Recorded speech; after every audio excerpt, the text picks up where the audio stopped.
Hey, welcome back to JMFG Podcast. I just want to say thank you to everybody, to all my followers, viewers, everything. So thank you guys for watching. Last week we had Brad Clayton on, which is phenomenal. And I hope for everybody who saw that, went out and looked up the Brotherhood of Warriors, especially all the servicemen and women. Hopefully you guys got a chance to look at it, check it out, and hopefully you'll become a part of it. So moving forward on into this next week, we got another good friend of mine coming in that's going to talk, who's also a great friend of Luis Cantrell, who was our second guest. And with no further ado, I work with our next guest husband very well. He was in third group with me. And she's going to come in. She's going to share a story. We're going to talk a little bit about the things that she's doing now. She's making great things happen and just pushing forward in life after, having a bad tragedy. So she totally turned that into a good thing. So having said that, I'm going to let my next guest go ahead and introduce herself. Hi, Johnny. Thank you for having me. I'm Maggie, and I actually figured this out earlier today. Michael and I would have been married 30 years this year. Really? If we had made it. But, living with an SF guy isn't always fun. So, yeah. Of course, living with a ginger isn't always fun either, though. So that goes both ways. So I got to say today, everybody, I got Maggie Duskin on today, and she's Mike Duskin's wife. I always say wife regardless because you're his wife to me. So me and Mike worked together in third group, and for anybody that didn't know Mike, I used to call him a big kid because Mike was probably 6'7". 6'7", 300 pounds almost. 6'7", 300 pounds of just a big man child. That's what he was, just a big kid, and he's probably like this wide. And I used to always joke with Mike because he would put on his plates, and they were literally just like a dot. I'm like, why do you even wear that, dude? He's like, man, I don't know why, but they said we got to wear this crap. And I'm like, dude, take that off, man. It just don't even look right on you because he was just so big. But just great friend, great operator, and, ultimately, tragically, Mike made the ultimate sacrifice in combat. And I know for Mike, he wouldn't want to go no other way. Exactly. Exactly. He wouldn't, if he'd have come home and been in a car accident or anything like that, he would haunt us all. Oh yeah, for sure. So what are you and the kids doing now? Well, I part of a nonprofit, as you know, Duskin and Stevens Foundation, yep. And we provide scholarships for special forces or any soft family for their kids, kindergarten through 12, to go through private school. We do a lot. So hold on, you say kindergarten through 12th grade. So that includes kids that are going like to just any private school or any private school near them. Yeah, most of our kids go to St. John's Classical, which is over in Whispering Pines. Whispering Pines, yep. But we also have kids that are in Florida. We have kids, I think we have one in California. Okay. And it's any soft. It could be Navy, Marines, Army. That's awesome. So, yeah. So to date, how many? So to date, we have over $760,000 in scholarships out, and oh my God, since 2014, 13. Okay. So since then, yeah. So what made you, and I know like you and Luis both, after losing your husband and her losing her kids and you losing Mike, what made you guys start the... So when we lost Michael in October, most of his teammates were deployed still through the rest of the year, and they came home and they said, we want to do a beef and beer. And I distinctly remember looking at Chad going, what is a beef and beer? And you do realize I eat chicken and drink wine. I was like, so exactly how does this work? And I guess it's a thing that they do up in Philadelphia a lot, in Cincinnati. That it's basically a fundraiser for the families, and for us it turned into a big family reunion. Everybody brings a potluck dinner or dessert and drinks, and you just hang out and raise money for the families. So they did it the first year, and when Chad was telling me about it, he said, quite simply, it could end up just being a big barbecue in your backyard. And I was like, bring it. I was like, but here's the thing, because we had Michael's funeral and services in October. Then the kids and I went through the holidays, and then in May, Memorial Day, the group always does a big, and USASOC does a big Memorial Day event where so we'd gone through all that, and I was like, it just cannot be another memorial event. It has to be something upbeat and happy, because he would not want us to be all boo-hooey. So it has to have Ranger panties, Hawaiian shirts, and Hooters girls. He's like, we can make some of that happen, Max. So the first couple of years we did have Hooters girls. but that just got to be non-family oriented, Right. so we stopped doing that. So it moved from your backyard to where they do it now. Yeah, we do it at the fair barn. It was always going to be the fair barn, Right. but The first one was in the backyard. No, That's no, awesome. the first one was at the fair barn, but he was afraid it was going to end up in my backyard because he wasn't sure. Gotcha. Okay, I got you. Wasn't sure how many people we'd get other than the team guys there. Yep. But then it turned into the Rail House Brewery in Aberdeen, who's always been a big supporter. They jumped on board and said, "We'll provide the beer." Sly Fox, Beltree. So shout out to Sly Fox and the Real House Brewery and for supporting. Beltree Tavern. Yep. Beltree Tavern. They came on the second year and started providing food, and like I said, it was supposed to be a one and done. Right. And but everybody was like, "Hey, that was so great. Let's do it again." So the second year, Chad came. He's like, "Mags," he's like, "Can we do it again?" And I looked at him. I said, "That's awesome. Yes, let's do it again." I said, "But I don't want the money. Let's put the money to good use." And Riley's family said the same thing, because the first year we raised over $100,000. Right. And so they're like, "Okay, so what are we going to do?" So I don't know how we finally decided what we were going to put the money towards, but we formed a nonprofit and became Duskin and Stevens, and we finally decided scholarships and supporting Gold Star families and soft families in emergency needs. I love it. So, and to date, it's been close to $1.2 million we've raised and given out. That is awesome. And plus, it's giving back too. And for people that don't know, please go check out the Duskin Stevens Foundation, because I think honestly it's one of those ones that I donate to, every year, and then I donate to Luis's every year because I'm part of SOF and I want to give back. But what I like about it is and I'm pretty sure guys contest and agree with this, it's a big reunion for us, and we have a lot of fun, and it's family oriented. It is. It's very family oriented, and that was one of the things we were concerned about, because you hear beef and beer, you automatically think it's just a bunch of guys hanging around drinking. But we have llamas. I think I told you the story. We had this guy that heard about our event from Virginia, and he has a llama farm, and he drove down. And nobody knew he was coming, but he drove down and brought his llamas. And so now we have llama rides every year. 10 years later, we still have llama rides. Face painting, bouncy houses, the Disney princesses once in a while come out. And so, yeah, it's just a big family reunion. Yeah, it is. And it's turning a tragic accident, or the tragedy of Raleigh Stevens and, Mike Duskin getting killed. You turn that into something positive. And what I like to say, and that's why I like repeating people's names, because over time we get older, our minds kind of, as you get older, your mind kind of slip away from you. But what I'm starting to notice is that, or what I like to do is, the more we say their names, the more we continue to say their names. That was one of Michael's favorite sayings was, soldiers, warriors die twice. Once when they actually die on the field, and then once when their name's spoken for the last time. Yep. And with this legacy, they're going to go forever. They're going to go forever. And that's the same thing I was telling Louise, when she's like, "Oh, I think every year," she's like, "John, I'm done." I'm like, "No, hell you're not.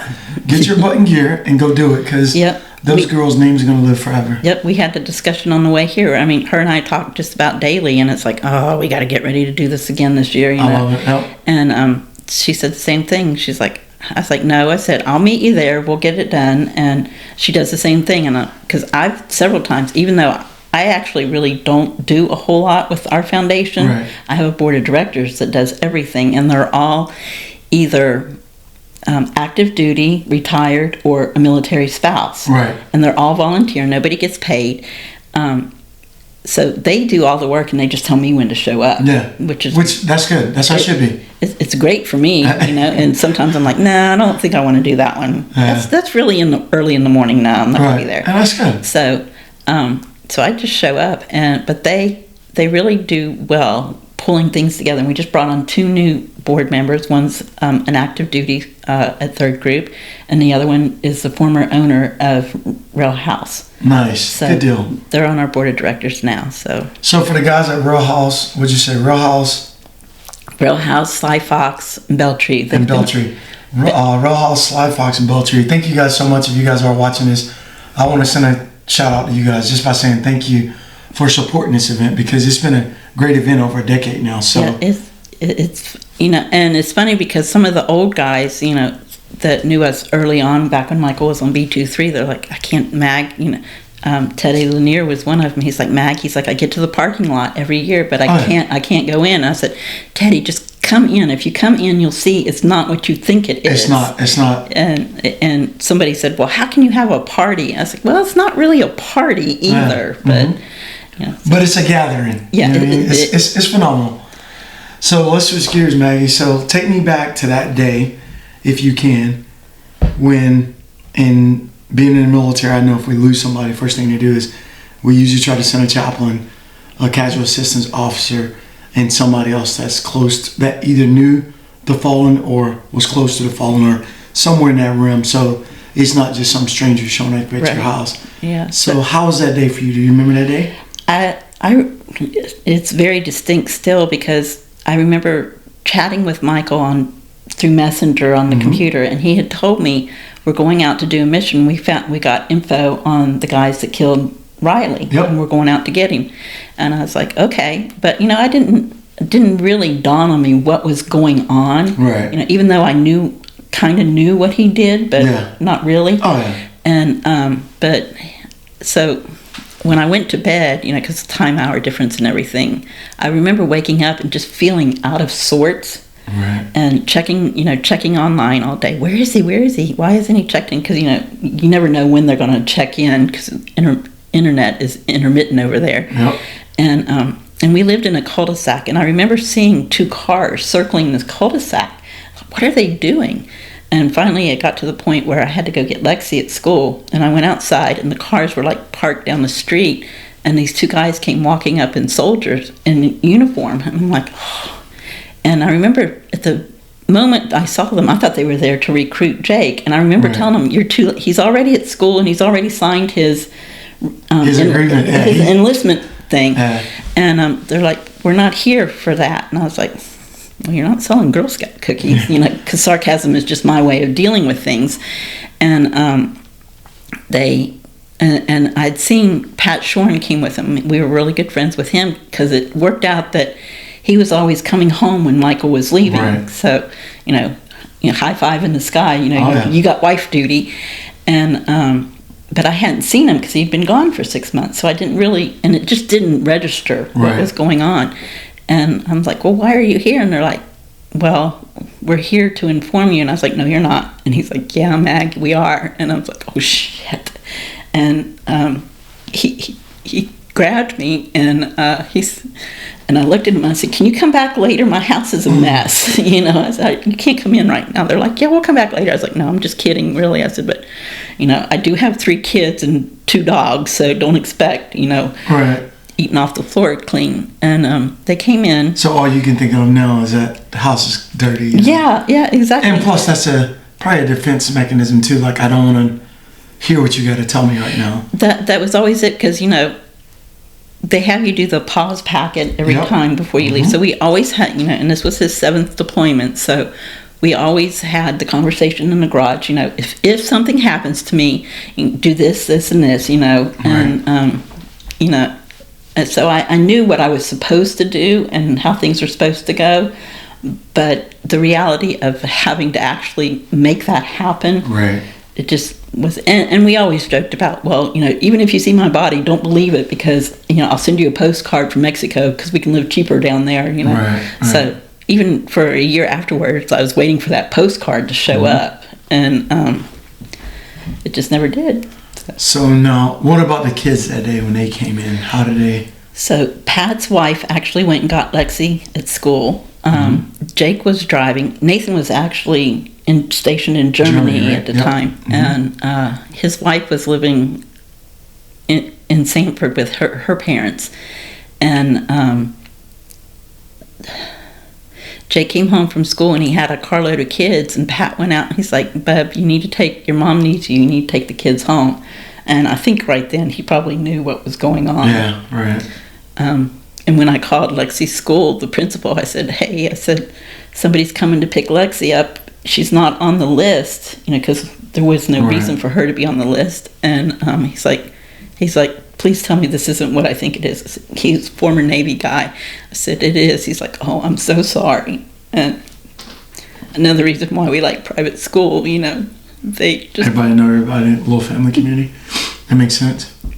And so Lexi got home and we just kind of, I wasn't allowed to tell anybody. I called my mom, of course, and of course once the team found out that I knew, they started showing up, the wives. Right. And then I couldn't tell Michael's family because they had to have their own casualty assistance officer. So somebody from Fort Jackson had to make their way down to Orange Park where Michael's parents live.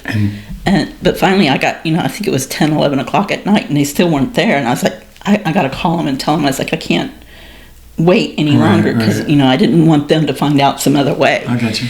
And so just as I called them, the casualty assistance officer showed up. She's like, hang on, there's somebody in the driveway. I said, okay. I said, this is what they're going to tell you. I said, if you have any questions, just call me afterwards. And I just heard the phone hit the floor.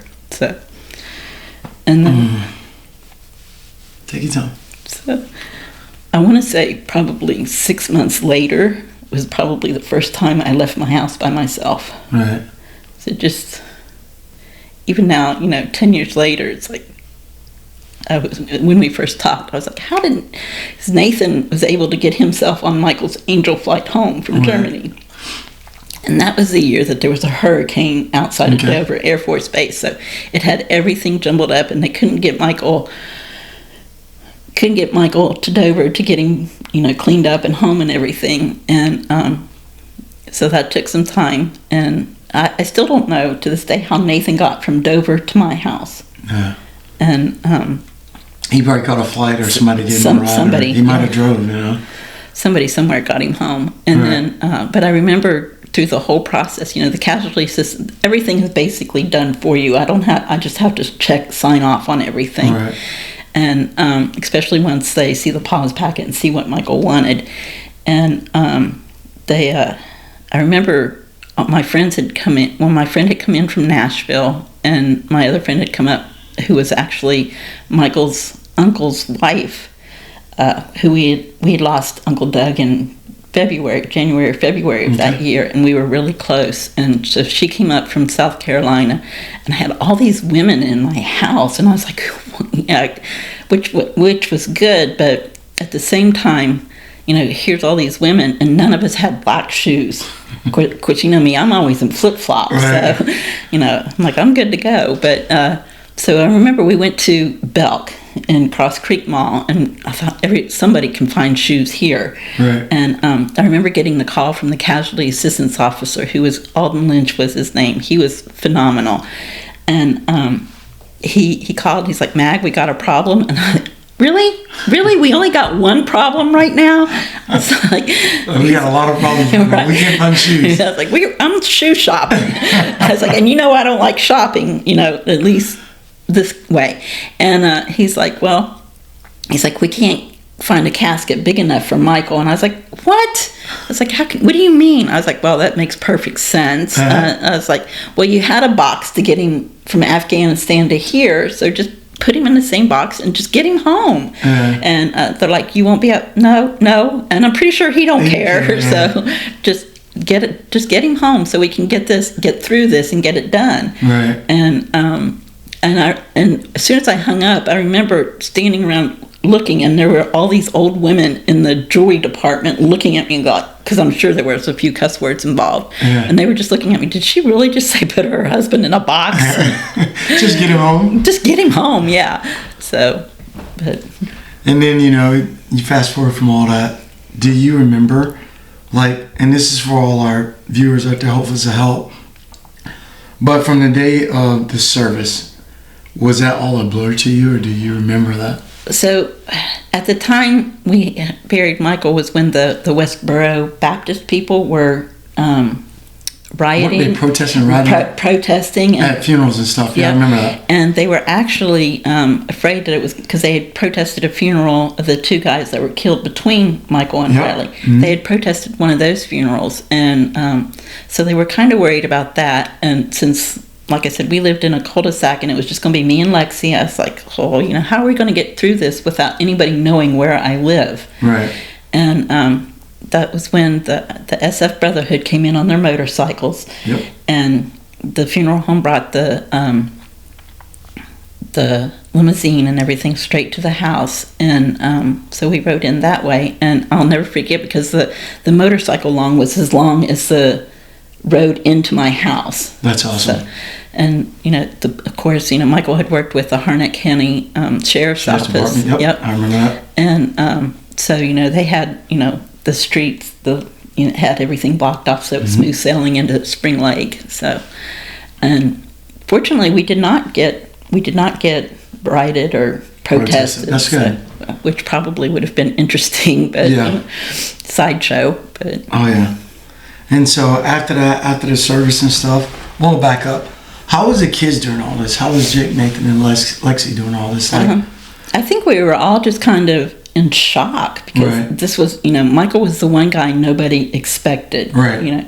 And even to this day, I remember I had a study class out on my back porch, and he had called, and I said, I got to take this call, and the ladies were like, okay. And I remember him calling, and it was actually the first time that it actually sunk in what he did for a living, and because I could hear shots going on in the background. I was like, what is that? And he's like, oh, the Afghanis are shooting at me again. I was like, what?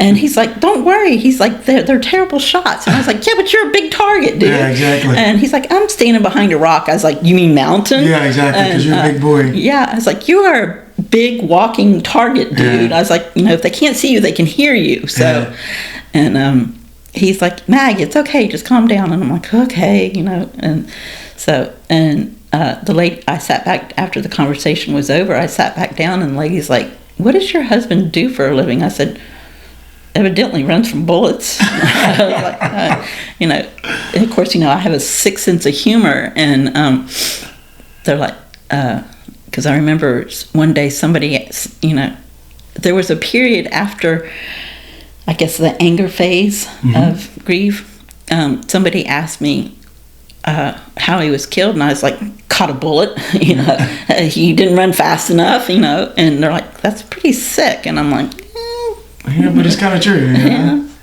So now that anger phase of grief that you talk about, because I've read a few books on how to grieve, especially after my parents passed away. I don't think there's a time. I don't think there's a place. I don't think because everybody grieves differently. Yep. And there's no rule or guideline. And I totally agree. And you say, because it's something like, I read something about 21 days. I'm like, no, that's ridiculous. So your grieving period, you say you got angry. Who were you angry with the most? Him. And I figured that, because I was angry the most with my parents. Like, why would y'all leave me? And even friends that I've lost, like, why would you leave me? Yeah. So you're angry at him. Yeah, I was angry at him because, I was like, what the deal was, he was going to come back, and we were going to go on a cruise, and which I did end up taking, because Jake graduated, so I did end up taking the kids on the cruise anyway. And we were just, finally going to take the vacations and do the things that we wanted to do. Right. Because, at that point we just had Lexi in the house. Mm-hmm. And so that's what we were going to do. And now I have his remains in my house still. And when I get upset, I take his little urn and I hide it in the closet, because I don't have to. Putting you in time out. Putting you in time out, dude, yep. And everybody's like, where's Michael? Well, he's hiding in the shoe rack right now, And so, again, that's probably my sick sense of humor coming through. But I like it. So, on a day-to-day basis, I know you've got the foundation going. I know you still have the kids that lean on. You still got friends and family. Guys in third grade will always be here for you. But how do you get through, for somebody that might be going through this, or one day they might go through it? What would you tell them, like, this is what I recommend getting through a day-to-day after the fact that it happens? I honestly don't know, because like we talked, there's no set of rules or guidelines, and everything is, for me, I had somebody tell me, just make sure you take deep breaths and baby steps. Right. Because like I said, it was probably 3-4 months after Michael was killed before I actually had to go to the store. Right. And I remember being at the store, and because I would always buy 10 gallons of milk, because he was a big milk drinker, and I remember putting the milk up on the conveyor belt and going, shit, I don't need 10 gallons. There's only 3 of us in the house now. Right. and I burst into tears. And the cashier, and of course, Walmart shoppers are always friendly. But one of Jake's childhood friends, the mom saw me, and she's like, "Oh my God!" And she just came running up, and she paid for everything and got me out of the line.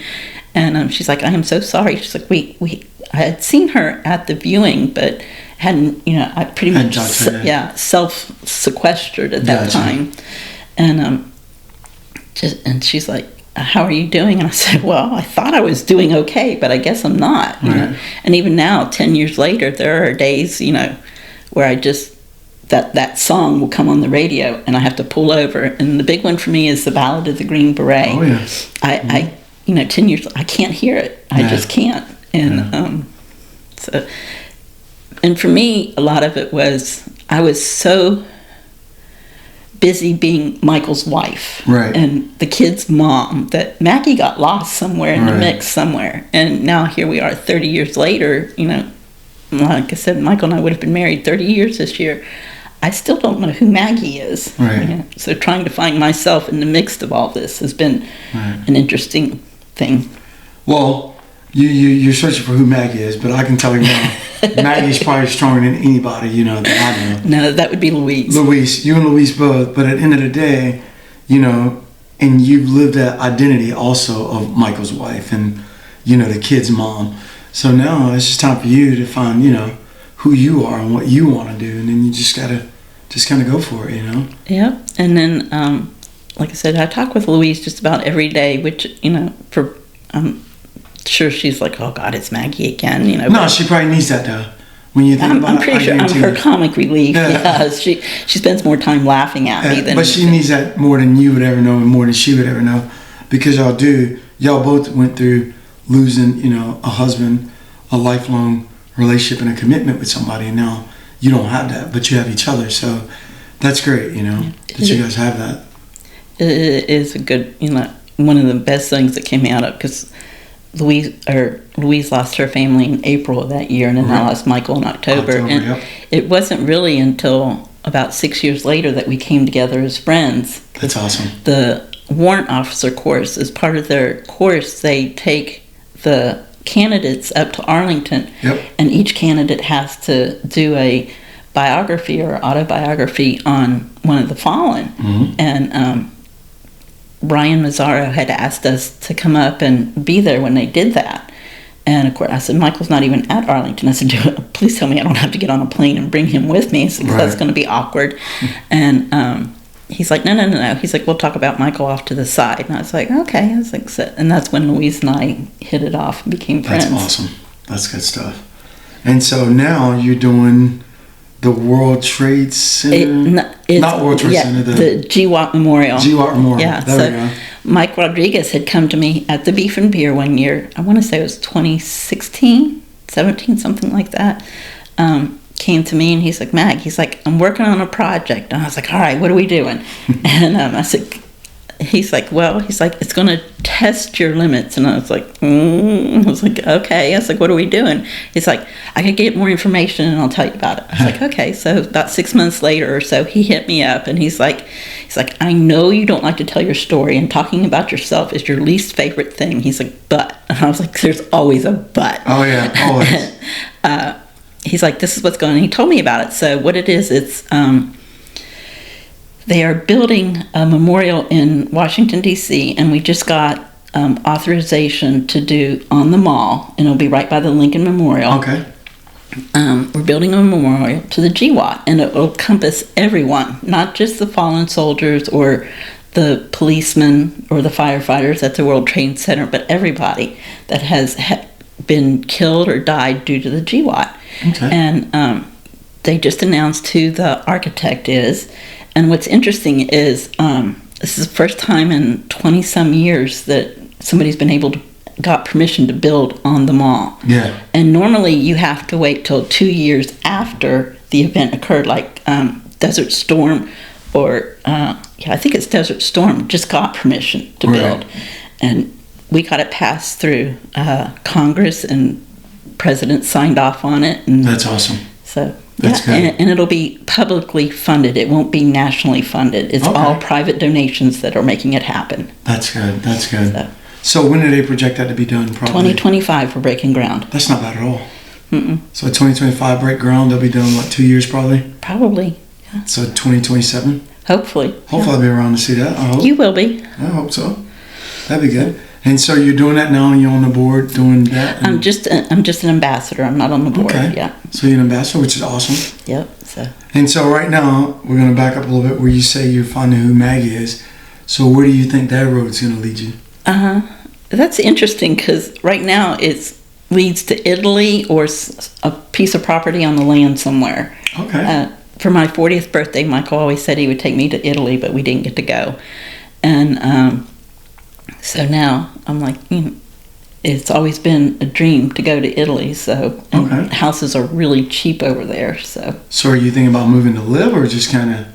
I'm gonna go for a few weeks first and see if you like it. See if I like it, because that's kind of, I'm so used to being here and being surrounded by people that I can lean on. Moving to a foreign country where I know nobody.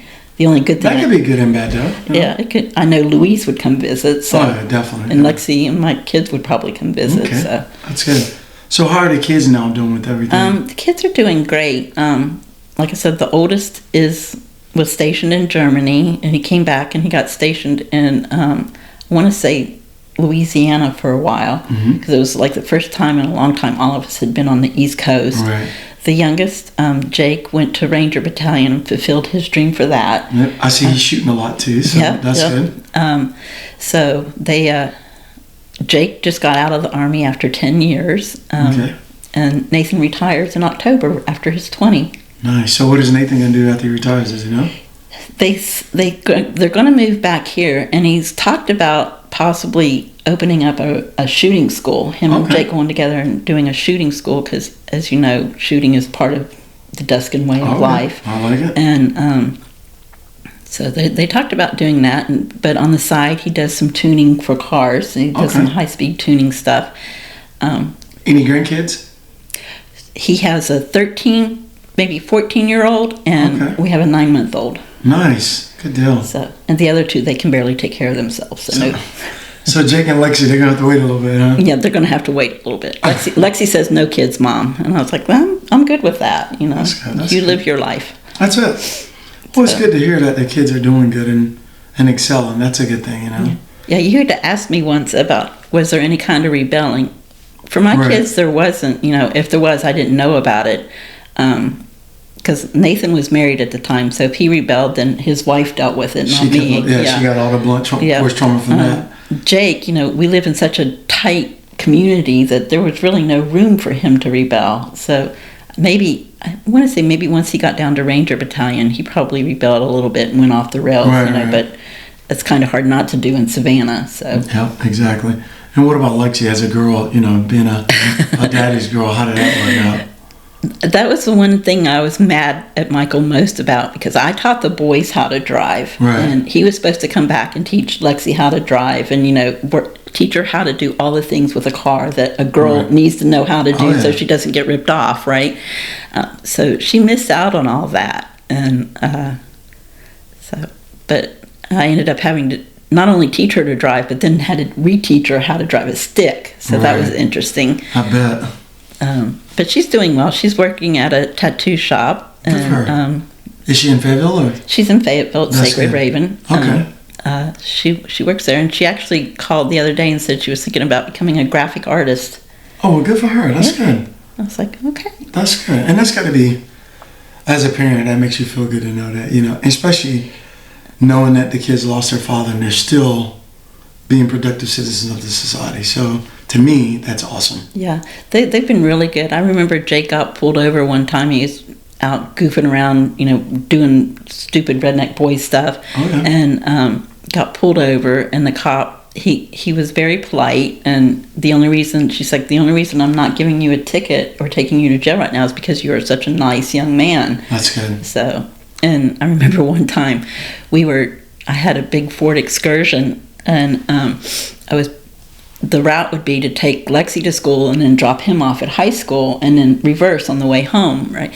So I remember picking him and his friend up, at high school, Western Harnett, and we were coming down the back road, and there's one road that you turn on. There's a church that's there, and the cops is there every day, and so I knew to slow down because I'm infamous for having a lead foot. So I knew to slow down, but the boys, for whatever reason, high school boys, they were leaning out. They might have been middle school at the time, but old enough to know better. They were leaning out the window, and I kept telling them, I said, "Get your head in the window." I was like, you're going to get your head taken off, And I remember I got pulled over, just past this church, and I was like, oh. And he's like, "Do you know what you're doing?" And I said, "I wasn't doing anything." I said, "I know I wasn't speeding because I know you sit there every day." And he said, "No." He said, "But the boys." I said, "What were they doing?" And he said, "They were hanging out the window." And I turned around and looked at him. And of course, the mom arms started whacking him in the leg and stuff. And it's like, "I need your license and registration, even though I know who you are." And I was like, oh, everything's got to bite me in the butt. And so I gave him my license and registration. Of course, while he's writing my ticket, the whole car is shaking because I'm just smacking these two kids on their legs. And he came walking up and he handed it back, and he said, "Can you roll your window down?" And I was like, oh, here we go. So I rolled the windows down in the back, and the kids were like, "Yes, sir." And they're like, you need to be nicer to your mom and not hang out the window. That's very dangerous. And he's like, and he looked at me and he said, "I'm not going to write you a ticket because I feel like you've already got this handled." And that's awesome. But even before we got home, Michael knew that we had gotten pulled over. Yeah. So I was like, And that's a tight-knit community too. And and we need more of that. And my parents used to always say it takes a village. Mm-hmm. And if you got a village in a tight-knit community like that, the kids, for the most part, they can still go astray, but for the most part, you got enough people kicking them in the butt and saying, "Hey, I'm calling your parents," or "I'm telling your parents," and they kind of straighten themselves out. Yep. So Jake's first deployment, he actually deployed with, even though he's with the Ranger Battalion, and he's a little private, and he deployed, and they worked with Michael's team. That's awesome. And so they're in Afghanistan, and I get these calls. "He's okay. I saw him at the at the lunch, or I saw him here. I saw him in the shop." And I'd be like, "Hey," I said, "so you can go shopping and go have this and there." I said, "But you can't send your mom a message saying you're okay." And he's like, "How do you know I was there?" He's like, "That's so not fair." And then one couple deployments later on, I said, "Do you know where you're going at yet?" And he's like, "I can't tell you that." And I was like, "Why not?" I said, "I probably already know." And he's like, "It's above your security clearance, Mom. Do you know who my friends are?" Exactly. That's it. So, like, I know where you're going before you do. Yeah, exactly. It's like when he got stationed at Savannah, he's like, when he called me, he's like, because they give you that wish list. Yep. He's like, and you get 3 choices. And of course, Ranger Battalion, there is only 3 choices. He's like, "I think I'm going to stay here at Fort Benning." I was like, "No, you're not." This is where you going. Nope. And then he's like, "Well, maybe I'll go out to Washington State. I liked it when I visited Nathan. Visiting and living are 2 different things." Yep. "Nope, you're not going there either." "You don't know where I'm going." "Yeah, actually, I do." This time I actually do. So that's awesome. That's good stuff. And so how did you feel when Nathan joined? Well, he'd already signed his enlistment, of course, but how did you feel like with him being in the military, knowing that you had just lost Mike? Were you like on edge knowing he was deployed, or? With him, it was kind of edgy, but it was, he at 8, he said, "I want to be an airborne ranger." Yeah, so you knew. I mean, I was like, there's no stopping him, so of course I had to support him. Right. Could be a really rotten mom if I said, "No, you can't follow your dream." Right. So yeah, he went and did his thing. And that's good. But when he graduated basic training, the whole team, we went down to Fort Benning and we rented cabins at Uchee Creek. Yep. And we took up almost the entire campground. And so the whole team and I and his sister, we all went down. I think his sister may have stayed. No, she went with 2. And Nathan and his wife, we all went down and took up the cabins and celebrated him graduating basic. And in fact, one of my favorite pictures is him and I walking away from the Ranger Monument, and you can see us walking, but there's a shadow, and the shadow looks just like Michael. You got to send me that picture. It's on my Facebook. Yeah, Christy Rooney took it, and it's always been my favorite picture. No, you got to send me that. That's awesome. Shout out to Christy Rooney, and my boy Jim. Good people. Yeah. That were on. Actually, Jim was Mike's team sergeant at the time. So my team, which I know we were actually, And we were actually right next to Mike's team, so we were like supporting each other and always doing stuff. And I know every time we go up to see those guys, me and Mike would pretend like we're doing warrant officer stuff. And we'd be in there talking about shooting and the new guns came out and stuff like that. So just, knowing him, personally knowing him as a person, and then, knowing him as a soldier, he definitely died a warrior's death, which I know he would have wanted. All of us do if we had to pick a choice. But, I'm just glad that you, the kids, and everybody's doing pretty good. So, and like always, if there's anything I can help with you with, or the kids, or y'all need anything, definitely reach out. And I will send a shout out to SOF in general, and I'm speaking for all of SOF, not just SF, because I hate to make it look like it's us, them, or whatever. I'm saying all SOF. I love that we're a family. I love that we're a tight-knit group. And I love that the guys come down, the whole team come down for Nate's graduation, and because that lets it lets the kids know you're never alone. Yeah. You mean, like, I know I talk to Louise quite a bit. You talk to Louise quite a bit, and then other Fallons on my team or guys that are fallen, we still talk to them. We still keep in touch, and then the foundations that are being started to help the kids. 50, 100 years from now, those things are in place so that Mike Duskin's, Raleigh Stevens, those guys' lives will never be forgotten. For one. And they didn't die in vain. They died doing what they love to do. So I think what you're doing, what Luis is doing, what other organizations are doing, to commemorate what these guys have done and then make those legacies live on, to me, I think that is the American way. That is what we should be doing, And every time I go to Fort Bragg, like with the Rose Laying ceremony, third group, I went to that this year. And you always get emotional about it because they read off the biographies, they talk about the guys, teammates will come up and say something, and it's just one of those things where I feel like, war is ugly, but these guys, they're not forgotten. They will continue to live on. So for what you're doing, keep doing what you're doing. If I can support you in any way, you let me know. I'll be there. I'll be late, but I'll be there. Yeah, you might be waiting a while. I'm not real good about reaching out when I need help. I know. And that's why I try to send texts now. Like I text people or I ask Louise, like, hey, how's Maggie doing? Oh, she's doing good. I just talked to her. And then I'm like, okay. Because a lot of times, not to be a burden, but a lot of times it's like, people don't want to be reached out to, or give them a minute to figure themselves out, or, they're busy or they got something going on. And I know you're just like Louise, you don't want nobody pitying you. You don't want nobody, I can cut my own damn grass, I can do what I need to do. But on the same token, reach out, because that's what it's there for. That's what families are for. That's what the village is for. Well, when we hang that Camp Duskin sign, you might get a call. Let's do it. I'm all for it. And I'm gonna let everybody know now. Maggie has this table from Camp Duskin in Afghanistan. I want to bring it into the studio. I'm trying to figure out a way. That thing's 105 inches long. Right. And if I bring it in the studio, it'd be like that much room. I could bring it and make people crawl on the table. Make like JFK's desk where you crawl through. Yeah, have them crawl underneath just to get back to the chairs. Yeah. I might do something like that. That'd be pretty cool. Yeah, but also with that, I got they closed down the actual Camp Duskin in Afghanistan, and I have the 20-foot steel sign that went over one of the buildings. Okay. And so we're going to hang that on we're going to hang it somewhere in my backyard, and then when I move and I actually get my own little property somewhere, it's going to go above the driveway. I like it. So. I like it a lot. You might have to save that table. I might just have to rent it from you to get your property. But I'm going to figure out a way. I keep looking. I got to figure out a way to get that thing in there. Because I think that'd just be cool for it's huge and it's heavy, and it's like right now it's just holding up the wall in my house. Yeah. It's like, what do I do with it? I know it's 55 inches wide. I was like, holy crap. Yeah. Like, that's way out.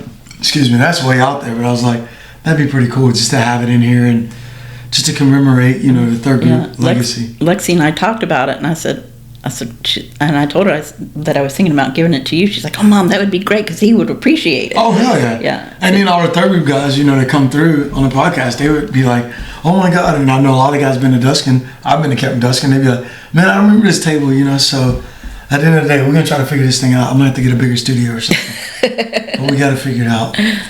But other than that, Miss Maggie, is there anything that you'd like to say to some military spouse or a spouse in general, or somebody that's lost a loved one, or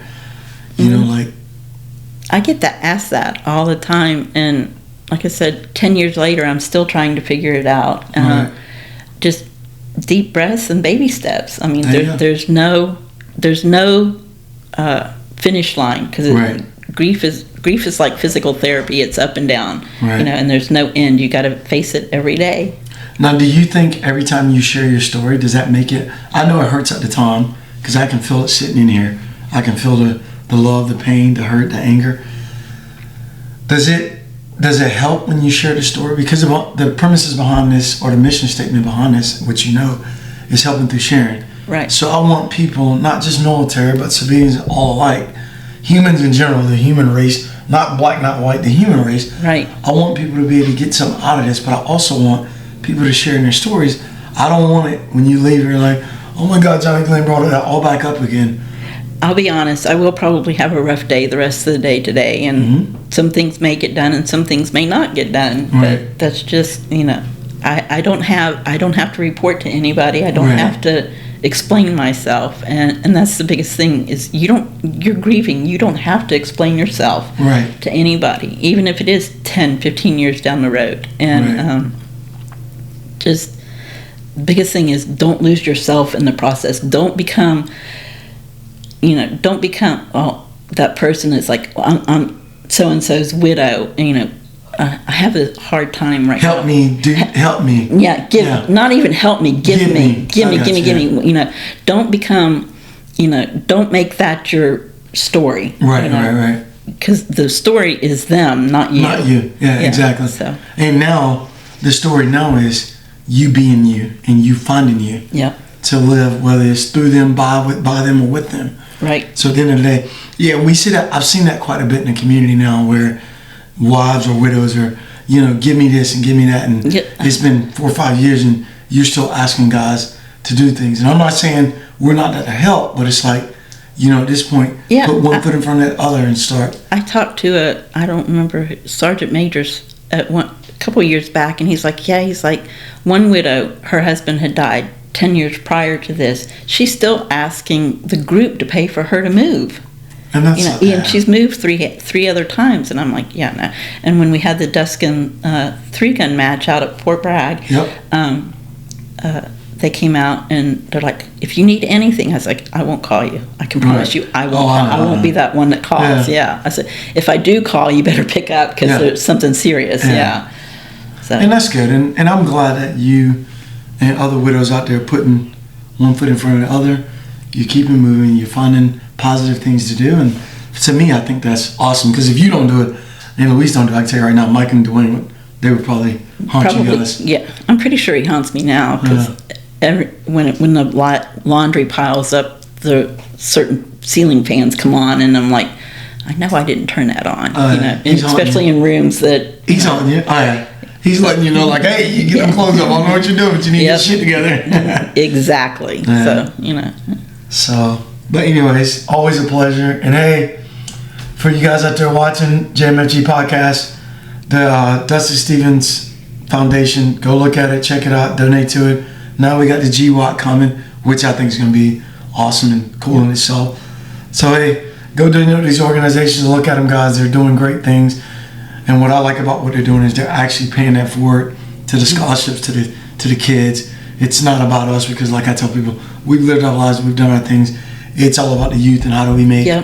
They say make America great again. America's never not been great. Right. So my thing is, let's keep influencing the kids, getting those scholarships out there too, and educating them and letting them take in the torch and run with it. So exactly. Yep. Yeah, and Michael was a big old kid himself. So definitely. It just makes sense to put it towards kids. I like it. So hey, thank you guys for this episode. Stay tuned for next week. We got another great guest coming next week. Not gonna spill the beans and tell you, but we got another great one coming the following week. And I think every week has been good. Like, subscribe if you think what we're doing is great. Again, we're trying to help through sharing. So thank you, girls. Good. Get in here and give me a hug.